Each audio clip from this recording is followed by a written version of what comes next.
Сайн байцгаана уу? Та бүхэнд энэ өдрийн мэндийг хүргэе. Өнөөдрийнхөө хичээлээр бид нэр Python програмчлалын хэлэн дээр давталтын талаар хэрхэн хийх талаар, давталтыг хэрхэн дүрслэх талаар үзнэ. За энэ хүү хичээл дээр миний бие flow algorithm програм дээр алгоритмыг хэрхэн давталтыг байгуулах, за тэрийг хэрхэн Python програмчлалын хэлэн дээр хөрвүүлж бичих талаар лекцийн материал дээр нэмж та бүхэндээ заана. За ерөнхийдөө бол C нэмэх програмчлалын хэл, Java, JavaScript програмчлалын хэлүүд дээр давталт нь for, while, do while гэсэн 3 төрлийн давталтууд байдаг бол Python програмчлалын хэлэн дээр зөвхөн for, while гэсэн 2 давталт байгаа. За энэ хүү 2 давталтаас гадна break, continue операторууд болон сансаргуу тоог хэрхэн үүсгэх талаар энэ хүү лекцээр үзнэ. За энэ хүү лекцийг үзснээр та бүхэн маань видео бичлэгийг үзснээр суралцах үр дүн юу байх вүгээр for операторууд болон while операторуудыг хэрхэн ашиглах талаар, за дээрэс нь break, continue гэсэн операторуудыг ашиглаж амьдрал дээр хэрэгжүүлж сурнаа.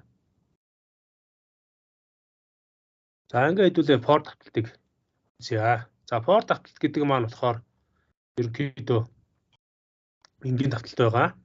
Тэгэхээр бид нар бол амьдрал дээр төрөл бүрийн зүйлүүдийг бол давтан хийх шаардлага гардаг. За гэвч параметрын зарим алхмуудыг тодорхой тооны удаа эсвэл тодорхой нөхцөл биелэгдэхгүй болцсон давтан биелүүлэх юм тохиолдлууд байдаг. За эдгээрээс одоо хамгийн энгийн зүйлүүд бол одоо тухайн хоёр өгөгдсөн натурал тооны хамгийн их ерөнхий багчийг олох. За тэдгээрээс одоо хамгийн багыг насаад тийм үү их тооныхны оронд авах үйлдэлүүдийн хоёр тоог тэнцүү болтол нь хийдэг энэ үйлдэл бол давталтаар хийгддэг. За тэгтэл амьдрал дээр бол бид нэр өглөө болгон босоод нүур гараа угаадаг, ор дөрөө хураадаг тийм үү, ажилдаа явдаг, буцаад гэрлүүгээ харьдаг. Энэ үйлдэлүүд маань бүгдээрээ давтагдан хийгдэж байгаа учраас давталтын нэг жишээ болж хувирнаа. Тэгвэл энэ амьдрал дээр байнга хийгддэг энэ үйлдэлүүдийг давталт гэж үзэх юм бол програмчлалын хэлэн дээр нэг үйлдэлээ олон удаа давтан хийхийг давталт гэж ойлгож болно. Тэгэхээр өнөөдрийнхөө энэ хичээлээр бид нэр for болон while давталтын талаар дэлгэрэнгүй үзнэ.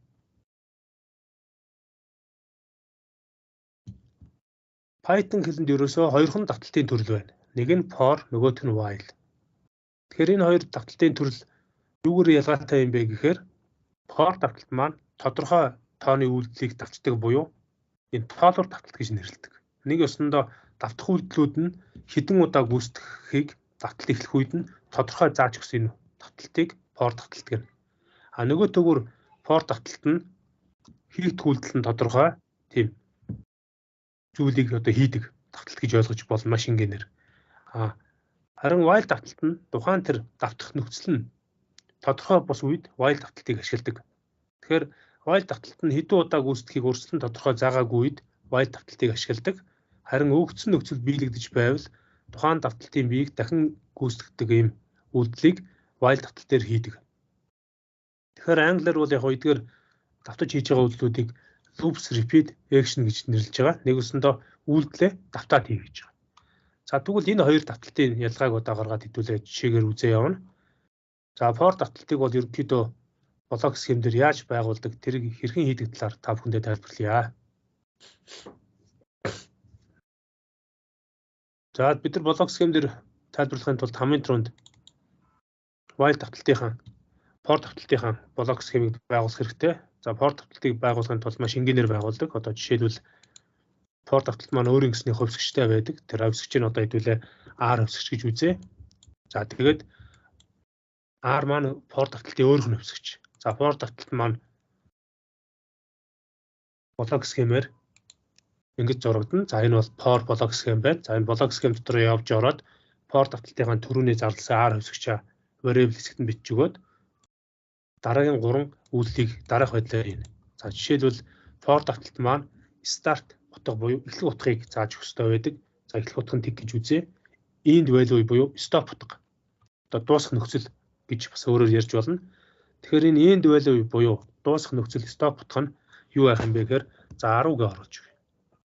За дараагийн 3 дахь нэг гол утга нь юу байх вэ гэхээр step буюу одоо алхам. Тэр нь for давталтыг хэдэн алхмаар яаж давтах вэ гэдгийг энэ step by дээр зааж өгнө. За ингээд ерөнхийдөө OK дараад дарахад R нь Тэгээс эхлээд 10 хүртэл давтна гэсэн юм. For давталтын ингэж дүрсний хувираад өөрчлөгдөнө. За энэ дээр бид нэр output дүрсээ ашиглаад R-ын хавтгыг хөвлөж харуулъя. За ингээд ажиллуулахад R-ын утга маань тэгээс хуулаад 10 хүртэл хөвлөж үр дүн маань гарна гэсэн үг. Тэгэхээр for давталтын бас нэг алгоритм параметр ашиглахад for давталтын бас нэг онцлог тал нь гэвэл 10 хүртэл давтахдаа 10-та тэнцүү гэсэн утга орчдөг. За энийг болохоор хэдүүлээ дараах тайлбарлаж өгье.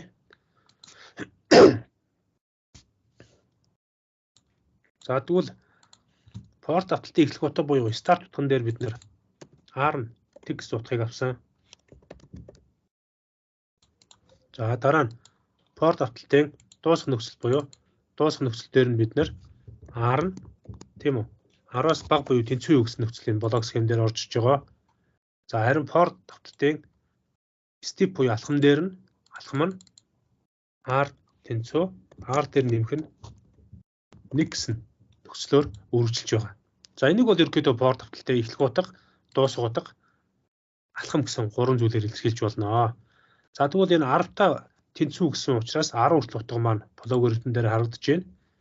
За тэгвэл энэ код хэрхэн Python параметр хэлэн дээр бичих боломжтой вэ гэхээр Python параметр хэлэн дээр бид нэр for гэсэн төлхөөргөө ашиглаад for R in гэдэг төлхөөргөө тавиад range функцийг бичиж өгнө. За range функц маань 3 утгатай байдаг. За эхний ээлжид хэдүүлээ эхний утгыг бичиж өгье. 10 гэдэг. За тэгээд тодорхойлох цэгээ тавиад print функцаар R-а хэвлэе. За ингээд run хийг ажиллуулах юм бол Python параметр хэлэн дээр энэхүү for давталт маань тэгээс 9 хүртэл утгыг хэвлэнэ. Нэгэсэндээ яагаад тэгээс 9 хүртэл утгыг хэвлэж байгаа юм бэ гэхээр Python параметрын хэлэн дээр эхлэх утга нь өөрөө тийм үү start утга нь R нь тэгтэй тэнцүү. За stop буюу дуусах нөхцөл нь өөрөө R нь 10-аас 9 бага гэж явдаг. Тэгэхээр 10 өөрөө ордгоо тэгээс 9-ийн хооронд хэвлэнэ гэсэн үг. Харин step буюу алхам маань өөрөө R нь 1 буюу R дээр нэмэх нь 1 алхмаар явдаг гэсэн үг. За тэгвэл түрүүний алгоритм дээр зурсан энэ блок схем маань Python параметр хэлэн дээр ийм болж хувирдаг байх нэ. За уучлаарай багшны хоол оцтох нь ханаа төрчтэй. За тэгвэл одоо хэдүүлээ дараах байдлаар яаж дараагийн слайдаа үзье.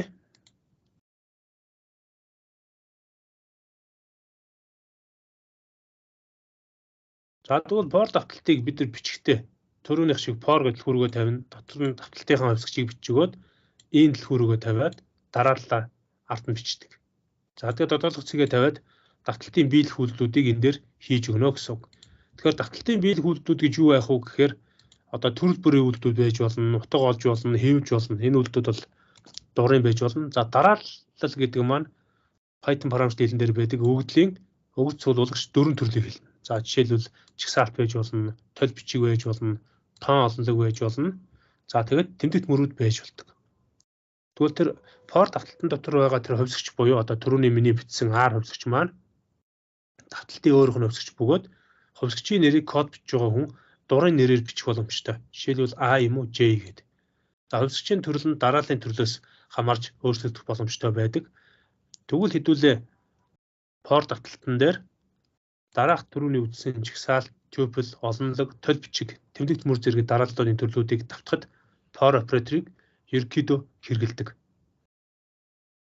За тэгвэл эдгээрийг ашиглаж үйл ажиллагаа явуулт юм бол хэдүүлээ range функцаар одоо яаж өгөгдөл хэвлэдэг тэдгээрийг хэрхэн ашиглах талаар тайлбарж өгье. За энэ for давталтын range функц маань болохоор өөрийн гэсэн бас онцлогтой байгаа. Нэг давуу тал нь юу гэхээр бид нэр за дараагийн жишээг үзье.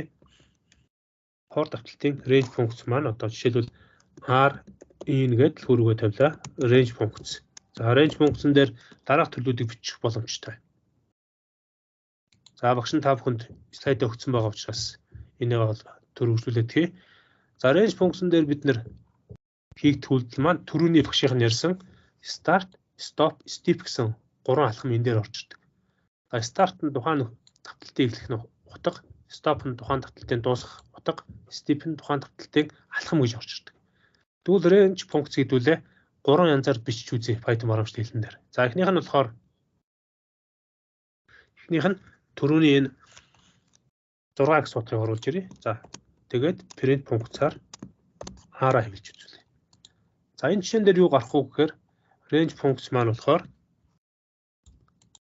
тэгээс 5 урт утгыг хэвлэж байна. За энэ дээр start stop утга нь төрөний утгаараа одоо start нь жишээлбэл R нь яг нь тэг гэсэн утгаар орж ирнэ. Stop буюу дуусах нөхцөл нь R нь 6-аас 9 баг гэж орж ирнэ. За тэгээд step буюу алхам маань step by буюу алхам маань одоо R нь яг нь нэгээр явна гэсэн үг. За нэгээр буюу одоо R тэнцүү R дээр нэмэх нь 1 гэсэн үг. За ингэж явж байгаа үед энэний ард нь алхмыг бичихгүй байсан ч болдог, бичсэн ч болдог. За алхмыг биччихгүй бол нэгээр явж байгааг бол ингэж бичиж өгдөг. За энэ ялгаагүй үйлдэл маань яг асууд бичигдэх. За тэгээд ажиллахаараа ингэж ажилланаа. За тэгвэл одоо хэдүүлээ 2 range функцийнхаа 2 утгаар нь бичиж үзье. За тэгвэл энэ жишээгээ хэдүүлээ шууд холбоорлоод ашиглая. За range нь одоо эхлэх 2 утгатай болъё. Эхнийх нь start утга, дараачих нь stop утга. За ингээд тэгээс 16 хүртэл ч юм уу эсвэл 1-ээс 6 хүртэл утгыг хэвлэж үзүүлье.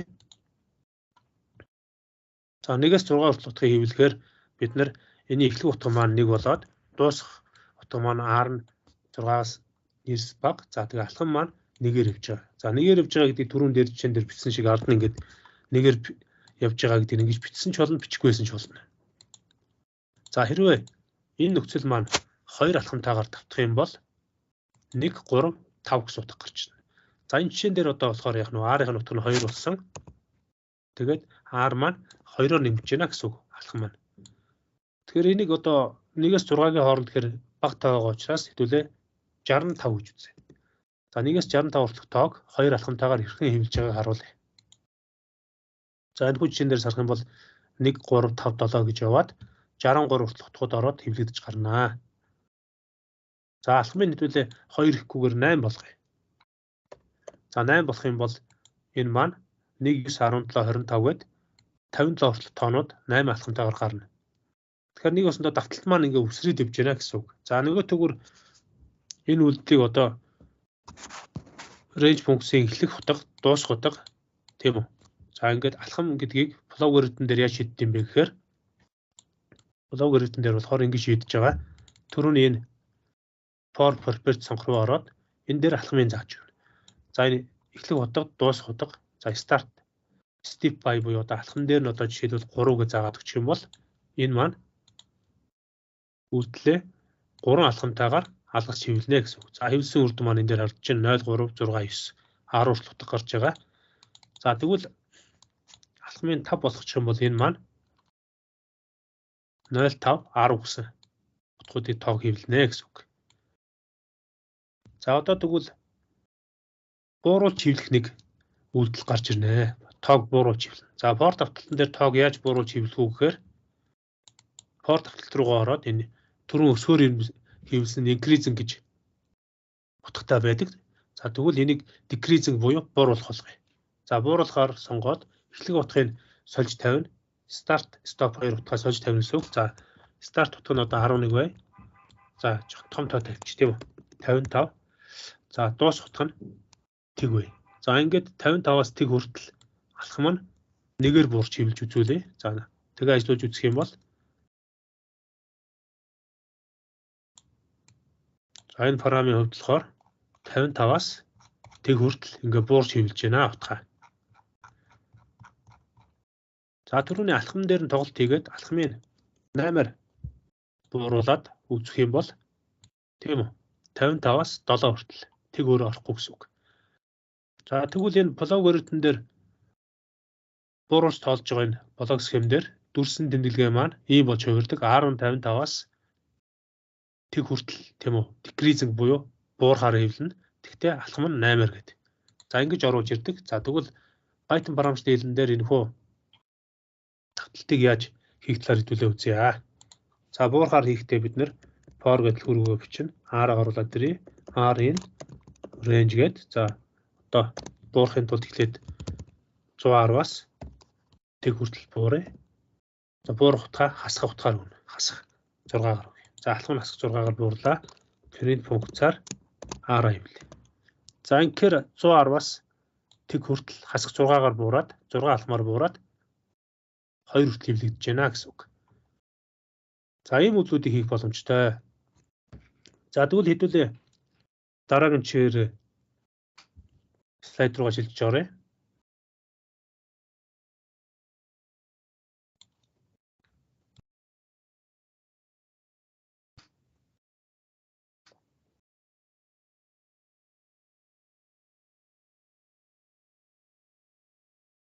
За range функцийн хэдүүлээ түрүүний үзсэн range функцийн жишээнүүд маань энэ дээр явж байна. Түрүүн ярьсан эхний аргумент, сүүлийн аргумент тийм үү? Range функцийг яаж бичих вэ гэд бүгдийг тайлбарлаж ярьлаа. Одоо хэдүүлээ range функцэн дээр тэмдэгт мөрийг яаж ашиглах талаар үзье. За тэгвэл range функцийн оронд тэмдэгт мөрийг оруулж ирээд тийм үү? For давталтан дээр ашиглаж бичиж гэвэл ингэж бичиж болдог. За жишээлбэл S гэсэн тэмдэгт мөрөнд за хэдүүлээ Улаанбаатар City 2023 гэсэн тэмдэгт мөрийг оноож өгөөд одоо энийга for давталт ашиглаад хэвлэж үзлээ. За for давталт ашиглаа хэвлэхдээ бид нэр for дурын хэвлэгч яав нь одоо R энэ S тэмдэгт мөр хүртэл мөрийн уртаар нь хэвлээд тийм үү? Уртаар нь татна гэсэн үг. За тэгээд print функцаар R хэвлэе. За инхээр нөгөө Улаанбаатар City 2023 буюу 2020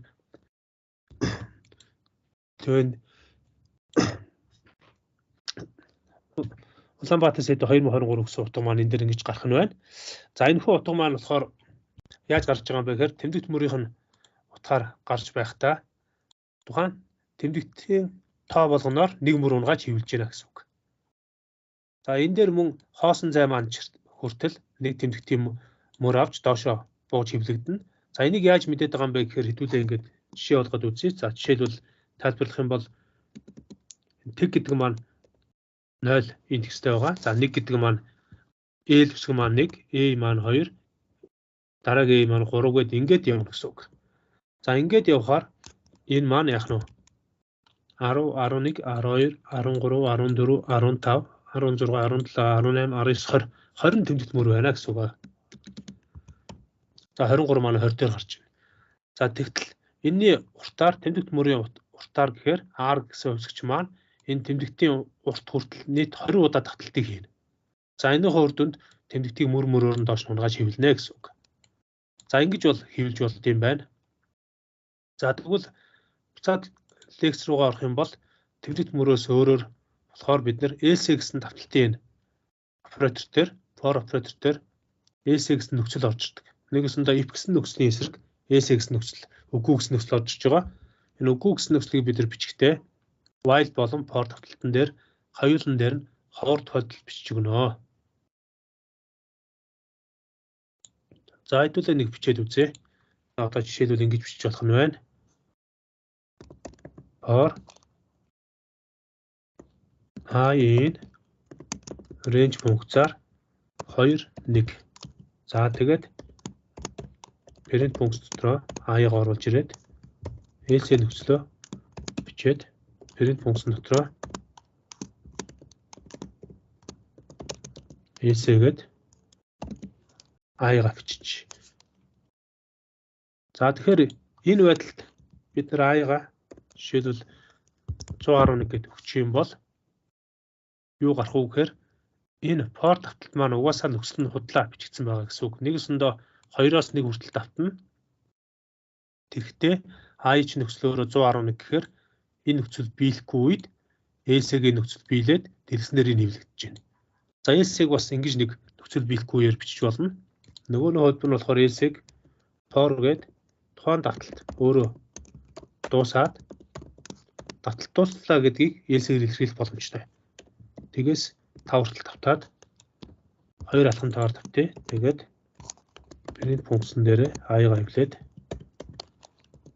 else төгслөөр print тийм үү давталт дуслаа. Loop end буюу тэгээд i-г тавьчих. Тэгэхээр i-ийн хамгийн сүүлийн утгыг else дээр хэвлэнэ гэсэн үг. Тэгээс 4 хүртэл давталт хийгээд давталтаа сонгоод loop end буюу давталт дууслаа гэд 4 гэсэн утгаар хэвлсэн байна. За хэдүүлээ. Текст руу буцаад оръё. За одоо хэдүүлээ дараа нь while давталтыг үзнэ. За while давталт гэдэг маань Python програмч хэлний бас нэг чухал үйлдэл байгаа. Тэгэхээр while давталт маань тухайн нөхцөл нь хизээ дуусах нь тодорхойгүй үед while давталтыг ашигладаг. While давталтыг бичихтэй хамгийн гол нь while гэдэг хөргөө тавиад ард нь нөхцлөө бичээд үйлдэлүүдээ хийдэг. За тэгвэл хэдүүлээ блог algorithm програм дээр while давталтыг хэрхэн хийх талаар үзье. За энэ дээр маш энгийн while давталтын хэсгчийг бас зарлана. За жишээлбэл дараа авъя. R гээд. За тэгээд while давталтаа сонгоод while давталтан дээр нөхцлөө тавина. R нь 10-аас 9 баг. За ингээ нөхцлөө тавьчаад бид нэр while давталтынхаа эхлэх утга буюу start утгыг оноож өгнө. За while давталтан дээр бас start утга оноогдно. За энэ start утга нь одоо хэд байх вэ гэхээр R тэнцүү тэг байна. За R тэг байна. За харин R нь 10-аас бага гэдэг маань stop нөхцөл нь байгаа. Stop нөхцөл. За тэгээд харин дотор нь үйлдэл маань байх ёстой. Энэ үйлдэл маань болохоор R-ийн утгыг нэгээр нэмдүүлж байгаа алхам маань байна. За энэ маань step буюу алхам маань орж ирнэ. Step. За тэгвэл энэ алхмын дээр бид нэр while давталтынхаа өгдлийг хэвлэж байгаа print функцээ оруулж ирээд output функцээ оруулж ирээд R-ыг хэвлэе. За энэ algorithm хэдүүлээ ажиллуулад үзье. Ажиллуулад үзэнгүүт дэлгэцэн дээр тэгээс 9 хүртэлх текст гарнаа. За түрүү нөгөө for давталтан дээр 10 гэсэн утга яагаад гараад ирсэн бэ гэхээр 10-таа R нь 10-аас бага буюу тэнцүү гэсэн утга оруулж ирсэн. Одоо энэ дээр 9 бага гэсэн учраас тэгээс 9 хүртэл текстийг хэвлэнэ. За тэгвэл 10-ыг оруулыг үл тэнцүүгийн тэмдэг оруулж ирээд биччихнэ. За ингээ бичих юм бол R нь 10-аас бага буюу 9 тэнцүү болчихно. Одоо R нь 10-аас 9 бага буюу тэнцүү гэсэн утгатай болохоор 10 гэсэн текст өөр орж иж байна. Ингээ while давталтан дээр бид нэр start буюу эхлэх утга R нь тэгдэ тэнцүү, stop буюу дуусах нөхцлөө өөрт нь тусад нь бичиж өгөөд R нь 10-аас бага буюу 9 тэнцүү, бага буюу тэнцүү. За дараа нь харин өөрийнхөө R-ийн утгыг хэвлэж өгөөд энэ R-ийн алхам буюу step-ийг энэ дээр R тэнцүү R дээр нэг хүнийг нэмэгдүүлээд өгнө. За энийг бол өөрөөр алхмын 2 болгоё гэвэл R тэнцүү R дээр нэг хүн 2 гэх юм бол тэгээс 10 хүртэл тэгш тоог хэвлэж чинь. За энэ алхам нь яг нь 4 болвол ерөөсө 2-ын үг хэвлэнэ. Тэг 4 8 гэдэг тийм үү. За ийм утгуудаар ингэж гарах боломжтой. За тэгвэл Python програмчлалын хэлэн дээр эдгээр утгуудыг дараах байдлаар бичиж өгч болдог. За жишээлбэл хэдүүлээ Python руу буцаад оръё. За Python дээр while-ийг болохоор while хөргөөр нь ашиглана. За I гээд шууд I 10-аас бага буюу 9 10-аас 9 бага буюу тэнцүүгээр нөхцлөө бичээд тодорхойлох хэсгээ тавьчихна. За тэгвэл энэ while дотор хийгдэх үйлдэлээ бид нар бичих хэрэгтэй байгаа. За одоо print I-га хэвлэнэ. Тэнгүүт I маань өөрөө тийм үү. I дээр нэг алхмаар давталт маань урагшаа явна. За тэгээ I-га эхлэх нөхцөлийг энэ дээр бичээд өгье. За ингээд дэлгэн дээр хэвлэнгүүт тэгээс 10 хүртэл текстийг хэвлсэн байна. За I тэнцүү тэг гэдэг маань while давталтын эхлэх утга. За I нь 10-аас бага буюу тэнцүү гэдэг нөхцөл маань stop буюу дуусах нөхцөл. За тэр доор байгаа I тэнцүү I дээр нэг хүнийг гэдэг маань while давталтын step буюу алхам. За ингээ 3 S-ийн дүрмээр start stop step-ийг бол энэ дээр бичсэн байж байна. За тэгвэл энэ дээр бид нэр 2 тоогоор алхмыг урьдчилуулъя гэвэл энэ дээр 2 болгоод тавьчихна. За 3 тоогоор алхмаар татна гэвэл ингээ биччихнэ. За 4-өр бол ингээ бичнэ. За 5-аар болох юм бол яах нь 0.5 гэсэн 2 текст гарна. 0.5 10 гэсэн текст гарч байна. За гэх мэтчлэн ингэж бол while давталтыг ашиглах боломжтой. За лекцийн материал руу хэдүүлээ буцаад орё. За одоо энэ хүү while давталтан дээр бид нэр гараас оруулсан энэ хүртэл тоог хэвлэж харуулдаг парамиг бичье гэж байна. За энийг бичээд үзье while давталт дээр. За while давталт дээр Python параметр хэлэн дээр бичих юм бол дараах байдлаар харагдана. За энэ маань болохоор энэ доош орохгүй байна. За ингээд while давталтынхаа утгыг аваад гараас дуусах нөхцөлийг оруулна гэхээр n гэсэн хувьсгчийг оруулж ирнэ. За тэр n гэсэн хувьсгч маань болохоор маш энгийн n хувьсгч маань бүхэл тоо болгоод integer гэдэг функц авч өгөө дотор нь input гэсэн функц авч яадаг. За энэ маань гарнаас компьютерийн keyboard-оос үглийг уншина гэсэн үг. За энэ дээр одоо enter n number гэж бичээд өгье. За тэгээд дуусах нөхцөл нь n 10-аас бага буюу тэнцүү байсан бол одоо 10 устгаад n болгочихно. За ингэхээр n n-с бага буюу тэнцүү хүртэл тухайн тоог хэвлэнэ гэсэн үг 5 алхамтайгаар. За ажлуулангууд одоо жишээлбэл 155 гэдэг тоо оруулангууд тэгээс 5 алхмаар уушаа давтаад 155 хүртэл тоог хэвлэнэ гэсэн үг. За ингэж бол хэвлэх боломжтой. За нэгээр алхмыг тавиад 15 хүртэл давтаараа гэх юм бол тэгээс 15 хүрсэн давталтыг хийх боломжтой. Тэгэхээр дурын тооны тоог хэвлэх парамиг бол ингэж бичих боломжтой. За тэрийг n хувьсгчаар дамжуулан хэвлсэн байна.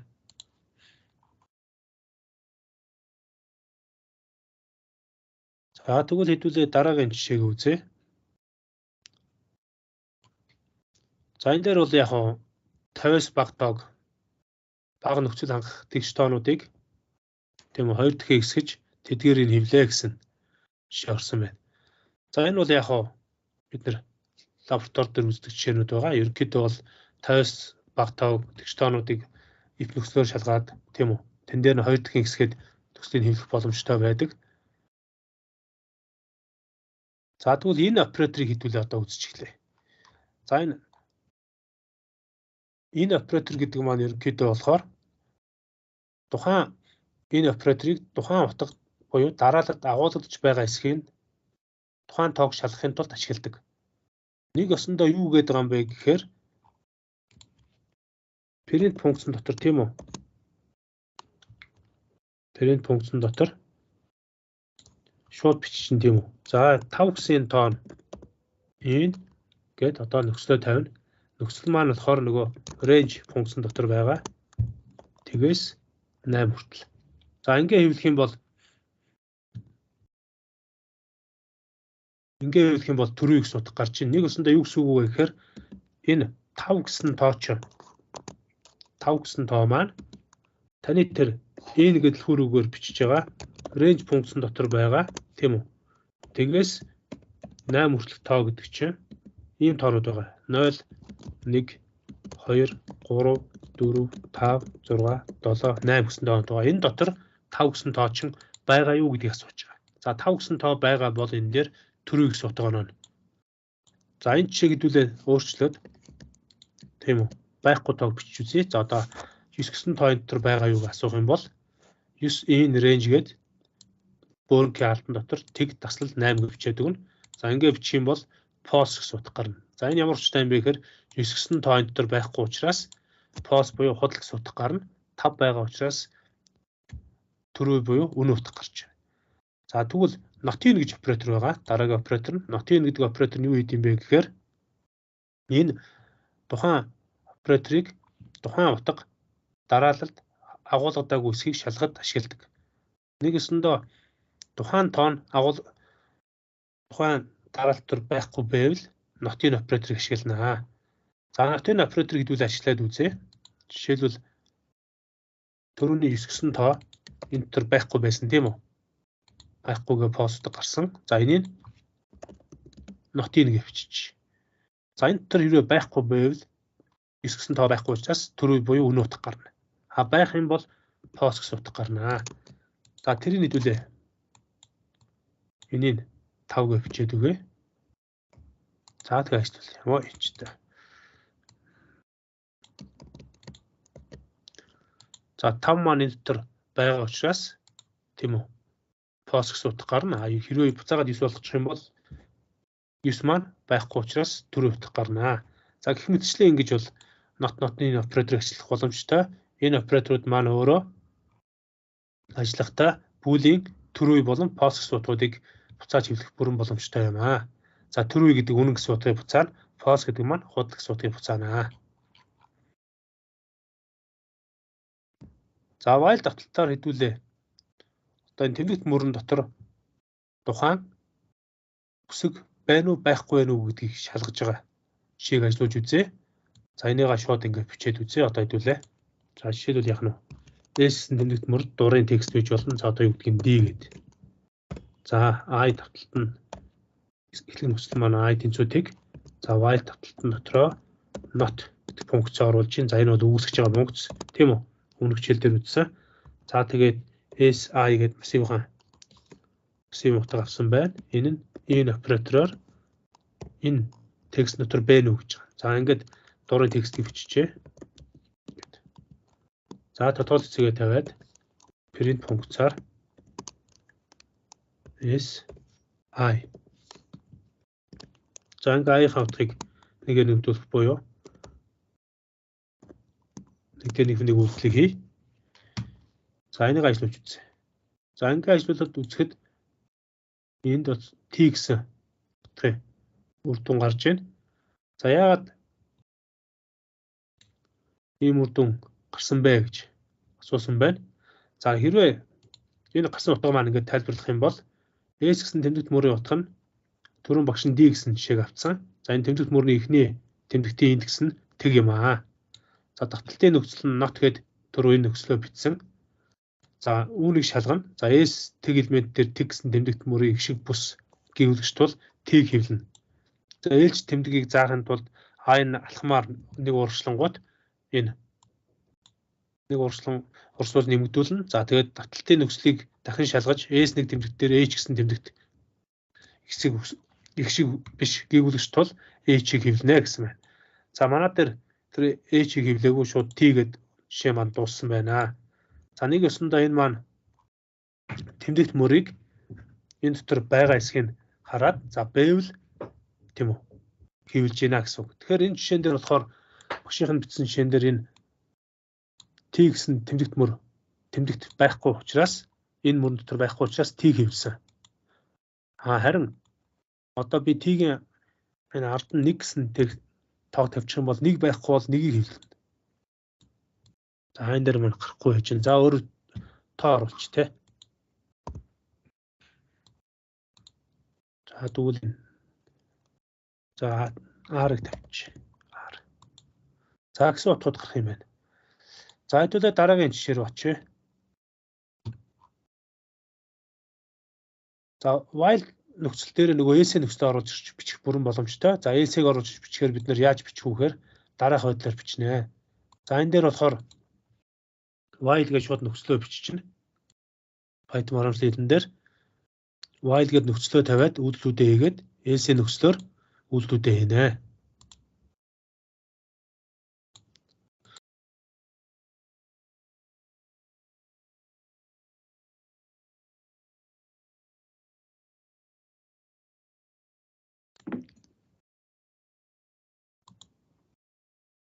За while гэд нөхцлөө тавиад дараа нь үйлдэлүүдээ хийгээд дараа нь else нөхцлөө тавиад үйлдэлүүдээ хийнэ. За тэгвэл хэдүүлээ дараах нөхцлийг өөртөө шууд зохиогоод бичээд үзье. Төрөний ажилтг жишээ маань хаана вэ?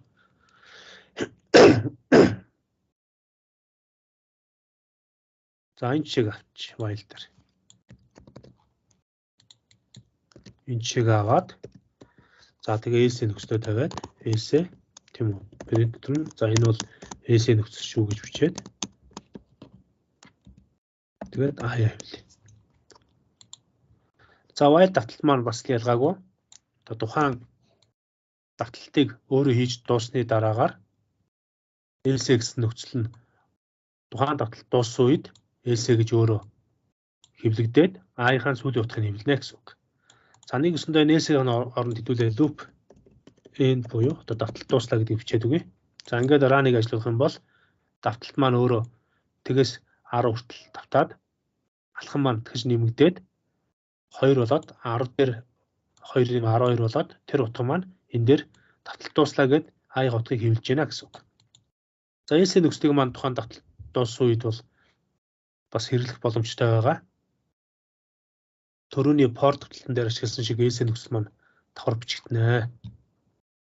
За тэгвэл бид нэр хязгааргүй давталтыг бас бичих сансаргүй байдлаар бичдэг. За энэ бол одоо програм зохиож байгаа хүмүүс болон дөнгөж сурж байгаа хүмүүс сансаргүй байдлаар тухайн хязгааргүй нөхцөлийг бичих тохиолдлууд байдаг. За жишээлбэл энэ хүч чигдүүл ажиллуулад үзье. While гэдэг тийм үү нөхцөлөө тавингуудаа төр үеийг бичиж байгаа үнэн гэдэг. За энэ нөхцөл өнөө үед print дотор одоо loop тийм үү every гэх текст бичиж. За ингээд бичих юм бол энэ хязгааргүй давталт болох ёстой байгаа. За чинчээ яагаад ажиллахгүй байна?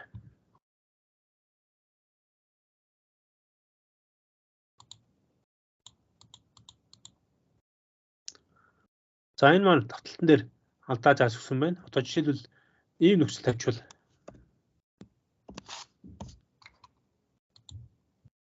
давталт маань одоо за энэ хязгааргүй нөхцөл давталттай ажиллахгүй байна. За энийг орхичээд татвал.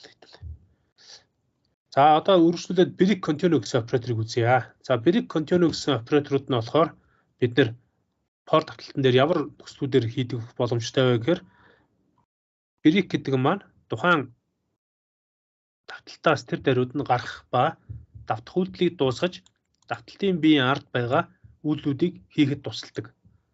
Харин continue үйлдэл маань болохоор тухайн давталтын биед хүлдсэн үйлдэлүүдийг алгасан тэр даруйд давталт үргэлжлүүлэх нөхцөлийг шалгадаг. За else нөхцөл маань давталт доторх үйлдэл дуусгах үед ажиллах үйлдэлүүдийг бичиж өгч болдог юм үйлдэлийг хэлнэ. За энэ гурван нөхцөлийг одоо хэдүүлээ шууд кодон дээр ажиллуулад үзье. Одоо энэ хөмөр кодоо шууд бичээд за for гэд тийм үү. Name энэ функцаа тавилаа. Range функц дотроо тийм үү. 10-аас 20 хүртэл тавьтээ. Алхам нь 1 байх нь байна. За тэгээд if гэсэн дэлгүүрийг оруулж ирээд tog хэрвээ намыг тийм үү 2 тоогаад үлдэгдэл нь тэгтээ тэнцүү буюу тэгш тоо байх юм бол continue функцаар үргэлжлүүлье. За харин for давталтыг оруулж ирээд дахин for давталтыг бичээд a-ийн хувьсгч нь in гээд range дотор оруулаад 3 гээд name гэсэн утга оруулъя. За ингээд for руу дахин IP-г оруулж ирээд name гэсэн тоогоо тийм үү i тоогаад за үлдэгдэл нь тэгтээ тэнцүү тэгш гарах юм бол дуусах тийм үү break функцаа бичээд else-г for-тоогоо харалдаа авчиж. За else нөхцөл дээр бид нэр юу хийхүүхээр print name анхны тоо.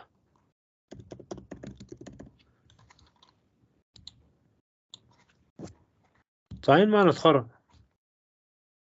манай програм маань түрүүн гацсан учраас ажиллахгүй байна. Одоо та бүхэндээ багш нь дахиад бичиж үзүүлье. Дахиад одоо энийг ачаалж үзүүлье. Одоо энийг хадгалаад за хадгалагдсан.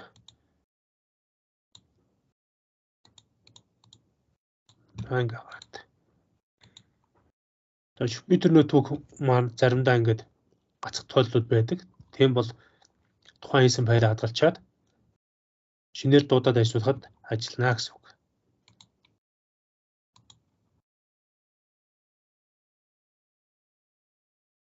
За хамгийн сүүлд хийсэн үйлдэл маань хэд чинь 73. За энэ байна. За энэ жишээг одоо за энэ жишээг буцаагаад тайлбарлая. За 10-аас 20 хүртэлх анхны тоог хэвлэж байгаа жишээ байгаа юм байна. За энэ жишээн дээр бид нэр гарсан үр дүн 11, 13, 17, 19 бол анхны тоо гэсэн жишээг хэвлсэн байна. За тэгвэл энэ анхны тоонууд яаж гарсан бэ гэдгийг багш нь тайлбарлаж өгье. За тайлбарлахын тулд машингийн одоо for давталтаар наам гэсэн утга маань 10-аас 20 хооронд эхэлж байна гэсэн үг. Нэгэсэндээ наамынх нь эхлэх утга нь яах нь 10. Дуусах нөхцөл буюу одоо stop нөхцөл маань хэд байх нь 20 байна тийм үү? Stop нөхцөл маань наам нь 20-с эрс бага гэсэн. За тэгээд алхам маань нэгээр явж байна тийм үү? Step by одоо тийм үү? Алхам нь нэгээр явж байна. Наам тэнцүү наам дээр нэмэх нь 1 гэд. За ингээд хамгийн түрүүнд 10 гэсэн тоо ороод ирсэн. Тэнгүүт 10 гэсэн тоогоо бид нэр энэ хөө if гэсэн командаар 10-ыг 2 туугаад үлдэгдэл нь тэг байна уу гэж шалгаж байгаа. Тэгэхээр 10-ыг 2 туугаар чинь 5 гарна. Тэгэхээр үлдэгдэл тэг биш учраас энэ үйлдэл маань үргэлжлэнэ. За үргэлжлээд явангууд чинь энэ дээр ирэнгүүт i гэсэн хувьсгч нь 3-аас эхлээд бас тийм үү? i нь тэнцүү 3-аас эхлээд тэгээд i нь наамаас эрс бага гэсэн нөхцөл шалгаад i-га нэгээр нэмэгдүүлж байгаа. i-х нь алхам нь.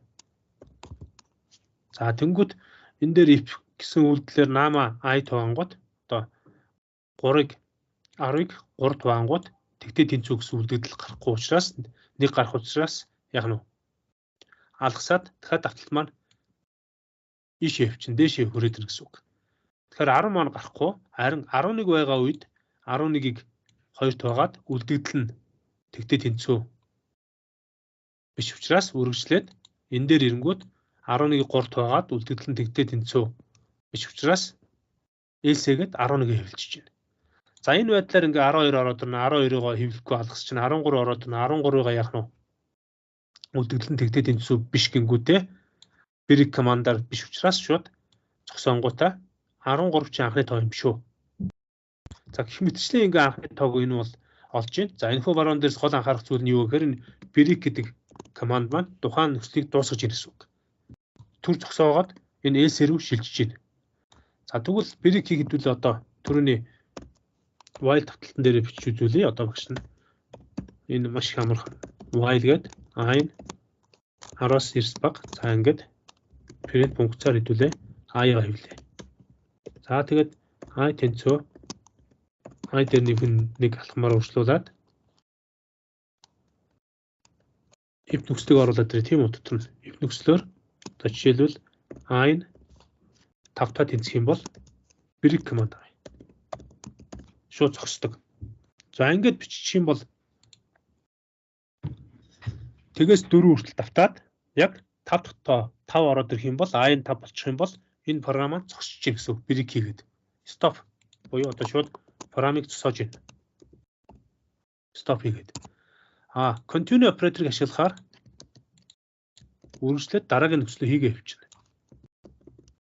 Тийм үү. За continue operator ашиглачингууд 5 та тэнцэнгүүд 5 алгасаад 5 хэвлээ тийм үү. 6 7 8 9 гээд үргэлжлээ хэвлээ явчихж байна гэсэн үг.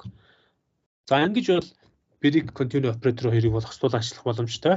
Continue гэхээр тухайн үйлдэлийг үргэлжилж дараагийн мөр рүү шилжүүлж үйлдэлээ хийн. Break нь тухайн мөрөн дээр зогсоогоод дараагийн үйлдэл рүү шилждэг юм функцод байгаа. За сансруу тоо гэж юу вэ гэж энэ хөө хичээлийн сүүлийн сэдвийг орё. За сансруу тоо гэдэг бол одоо төрөл бүрийн сансруу тоо гарах шаардлага гардаг. Жишээлбэл одоо төрөл бүрийн суглаа туралдаан зохион байгуулах тийм үү. Төрөл бүрийн одоо бүтээгдэхүүнийг сансруу байдлаар сонгох гэх мэт энэ үйлдэл дээр сансруу тоог сонгодог. Сансруу тоо маань rand range гэсэн одоо нэгсэндээ rand range буюу random range гэсэн юм функцаар үүсгэж болдог. За энэ функцийг ашиглаад сансруу тоог үүсгэнэ. За энэ функц нь 2 эсвэл 3 аргументтэй байж болдог. За 2 аргументтай бол эхний аргументээс 2 дахь аргумент хүртэлх тоонуудын сансруу тоогоос нэг тоог авч хэвлэдэг. За хэдүүлээ жишээгээ шууд бичээд үзье. За Python програмчлалын хэлэн дээр энэхүү жишээг бичгтэй болохоор import random функцийг дуудаж оруулж ирнэ. За import random гэд random функцаа дуудаж оруулж ирэнгүүтээ за дурын тоондоо тийм үү. Дурын хувьсгчийг аваад тухайн өсгчэн дээрээ random функцаа бичээд түрүүний random range гэсэн функцаа тавиад. За энэ функц нь тэгээс 10 хүртэл дурын тоог тийм үү? Өөр дээр авна. За тэр дурын тоогоо n гэсэн өвсчөд оноож өгнө. За тэр n гэсэн өвсчөд оноосны хэдүүлээ үзэхийн тулд n-ийг хэвлээд өгнө. За ингээ хэвлээд өгөхөөр эхний ээлжинд 2 гэсэн утгыг оноож өгсөн байна. Дараагийн ээлжинд 3, дараагийнх 4, дараагийнх 3. Ингээд дурын тэгээс 10 хүртэл тоог хэвлэж байна гэсэн үг. Нэг өсөндөө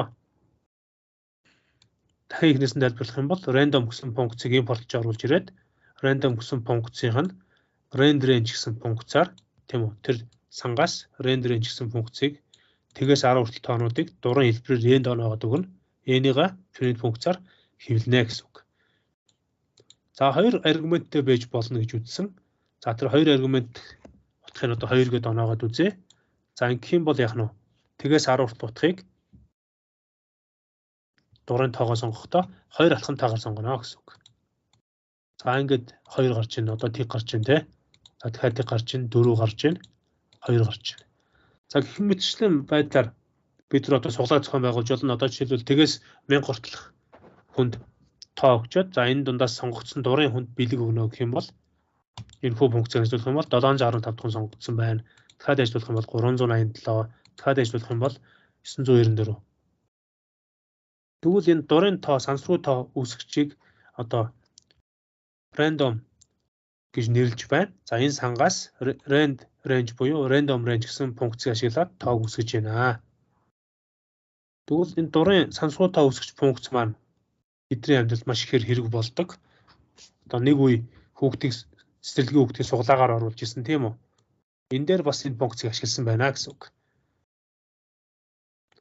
За 3 аргументтай бол эхний аргументээс 2 дахь аргумент хүртэлх тоонуудаас 3 дахь алхмын дагуу явах тоонуудаас сансруу нэг тоог авч хэвлэнэ гэсэн үг. За жишээлбэл 78 100 гэчээд 7 гэсэн бичих юм бол 78-аас 100 хүртэл тоог 7 алхамтайгаар аль нэг тоог нь дурын байдлаар хэвлэнэ. 78, 85, 92, 99-ийн хоорондохын 4 дооноос дурын аль нэг тоог нь авч хэвлэнэ гэсэн үг. За хасах тоо оруулаад өгөх юм бол хасах 30-аас 100 хүртэл тоог 30 гэсэн алхамтайгаар хэвлэнэ гэсэн үг. Тэгэхээр хасах 30-аас 100 хүртэл гэхээр хасах 30, тэг 30, 60, 90 гэсэн 5 тооноос дурын тоог сонгоно гэсэн үг. За энэ жишээг нэг ажиллуулж үзье. За одоо хэдүүлээ хасах 30 гэхгүйгээр хасах 1000-аас 1000 хүртэл 20 алхамтайгаар дурын тоог сонгоё. За хасах 60 орсон байна. 600, 444, 240 гээд. За гэх мэтчлэн ингэж бол тоог бол хязгаараар нь оруулж өгч болох юм байна. За хэдүүлээ одоо энэ хичээлийнхаа сүүлд нэг чимэг болгоод нэг програмыг товчоор бичиж үзье. Дурын тооны үр журийг олдог функцийг тийм үү үйлдэлийг for давталт болон while давталтан дээр аль алин дээр нь бичиж үзүүлье. За ингээд дурын тоог оруулахын тулд бид нэр n гээд n тоогоо бүхэл тоо хэлбэрээр зарлаад гараас input функц ашиглаад утгаа оруулъя. За enter n number гэж бичээд өгье. За тэгээ бид нэр одоо эхлээд for давталтаар ашиглана. For маань in range за дурын тоо тэгээс эхлээд n хүртэл нөхцлөөр нэг алхмаар урагшлая. За тэгээд энэ дотроо одоо хэдүүлээ үр журээ олохын тулд s гэсэн өвсгчд нэг гэсэн утгыг оноож өгнө. За ингэснээр яг нөгөө үр журээ олж байгаа учраас тэг гэсэн тоо хийж болохгүй. За range-ийн эхний утгыг нэг болгочихъя. За s тэнцүү s-ийг үржих нэг. За энэ дээр үр журийг бол олж байна. s тэнцүү s-ийг үржих нь i. За ингээд i-ийн утгыг оруулж s-тэй үржүүлчих нь байна. За дараа нь бид нэр энийг print функцаар хэвж үзүүл s-ийн утгыг. За ингээд харах юм бол эхний 10 тооны үржүүр 10 тооны үржүүр маань одоо 3,600-тай гарах хэвээр. Сая 10 гэхээр 9 хүртэл гарцсан. Одоо 11 гэж яж 10 орно. За эхний 10 тооны үржүүр маань 3,600 28,800 гэсэн тоо гарч байна. За эхний 4 тооны үр жирийг оруулж үзье. 5 гэж оруулах ёстой. 4-гээр 24. Тэгэхээр эхний 4 тооны үр жир гэдэг маань энэ дээр юу яаж болж байгаа юм бэ гэхээр 1-ийг үржих нь тийм үү? 2 үржих нь 3 үржих нь 4.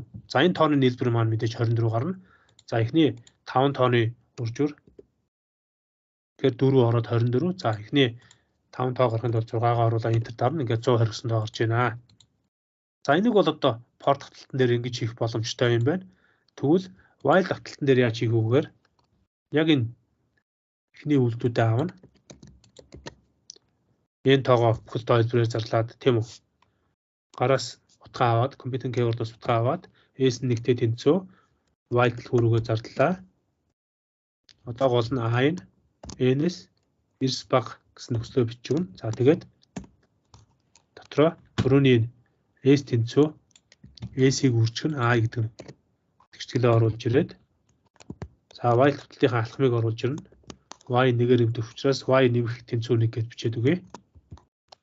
За тэгээ print функцаар S-ийн утгыг хэвлэнэ. За ингээд одоо жишээлбэл эхний 4 тооны үржир. За энэ дээр багш нэг алдаа гаргасан байна. Энэ I-ийнхаа эхлэх утгыг заагаагүй байна. За одоо ажиллаж үзье. За 5. За энэ үржүүлж байгаа учраас мэдээж I-н тэгж оруулахгүй. За 1-гээ орууллаа. Эхний 4 тооны үржир нь 24. За тэгвэл энэ дээрээс нэг зүйлийг бид нар харж болж байна. Жишээлбэл энэ print функцийг while давталтныхаа гадна оруулчихаар эцсийн үр дүн гарна. Тийм үү? За эхний 10 тооны үржир маань 3,628,800 гарч байна. Тэгвэл дотор нь оруулчих юм бол эхний 10 тооны үржир маань алхам бүрээр хэвлэгдэж гарна. Ингэж давталтаас нь гаргаад урьдчилчих юм бол давталтын гадна бичигдэнэ. За ингээ өнөөдөр хичээлийнхаа дүгнэлтийг та бүхэндээ тайлбарж өгье. За for хөрөг нь for давталтыг нээх ба түүний ард нөхцөл байхгүй нөхцөлийг ямар нэг оролцоогүй дотор талд нь шалгаж бичдэг. For хөрөгийн ард байх хувьсгчийг давталтын хувьсгч гэж нэрлэдэг. Энэ нь давталт хэдэн удаа давтахыг автоматар тоолдог. Энэ гэсэн хөрөг нь давталтын хувьсгчид олох боломж тутгуудын хязгаарыг тодорхойлсон элементийг харуулж өгдөг. За тэгвэл range гэсэн хувьсгч маань хувьсгч буюу одоо функц маань давталтын хувьсгчийн бүх боломж тутгуудыг гаргах үүрэгтэй. За ингээд range функц маань болохоор 3 утгатай байдаг. Эхний утга нь start буюу эхлэх утга. За хоёр дахь утга маань stop буюу дуусах нөхцөл, сүүлийн нөхцөл гэж бас хэлж болно. За гурав дахь утга маань алхам байдаг. За ингээд range функцийг 1-ээс 3 утгатайгаар бичих болдог. Range функцийн дотор байгаа бичигдэх тоонууд маань бүгдээрээ бүхэл тоогоор бичигдэнэ. За дараа нь range функц маань 3 тоогоор бичгээр бол 3 утгатай аргументтэй бичгээр бол range функцийн 3 дахь утга нь алхам байдаг. Тухайн алхмыг бол яг нь нэмэхээр тоолыг үйл зүгээр шууд нэмэг тэмдэг тавихгүйгээр 2 3 гэж бичиж болдог. Алхмаар нь урагшлуулыг үйл хасгаар урагдуулж тоолыг үйл хасах тэмдэг урд нь тавиад өгдөг. За ингэж 3 дахь тоологтой болохоор 3 дахь тоологтой эхлэх нөхцөл нь жишээлбэл range-ийн эхний утга нь 100 дасал тавиад тэг гэж бичээд 100-аас тэг хүртэл давтана. Тэгээд сүүлийнх нь утга нь хасах 1 гэж болно гэсэн үг. За while давталт гэдэг маань нэг өсөндөө тухайн нөхцөлийг хэдэн удаа давтах нь тодорхойгүй үед while давталтыг ашигладаг. While давталт дотор нэгээс олон үйлдэл байвал бүгдийг нь ижил догол мөрөнд бичиж өгдөг. За while давталт дотор байх нэг эсвэл хэд хэдэн үйлдэлүүдийг давталтын бие гэж нэрлэнэ. Тухайн давталтын биед нөхцөлийн утга өөрчлөгддөг байх ёстой бөгөөд учир нь эхлээд утга үнэн байх тул давталт төгсөлгүй үргэлжилдэг. За нөхцөлд илэрхийллийн утга нь худал үед, поос үед давталтаас гарч дараагийн үйлдэл рүү шилждэг байгаа. За while давталт маань маш энгийн давталтуудын бас нэг төрөлд нь ордог. За break continue гэсэн хоёр операторын хувьд break оператор маань давталтаас тэр даруйд нь гарах ба давтах үйлдэлийг дуусгаж давталтын биеийн ард байх үйлдэлүүдийг биелүүлдэг. Харин continue оператор маань тухайн биед үлдсэн үйлдэлүүдийг алгасч тэр даруйд давталт үргэлжлүүлэх нөхцөлийг шалгадаг.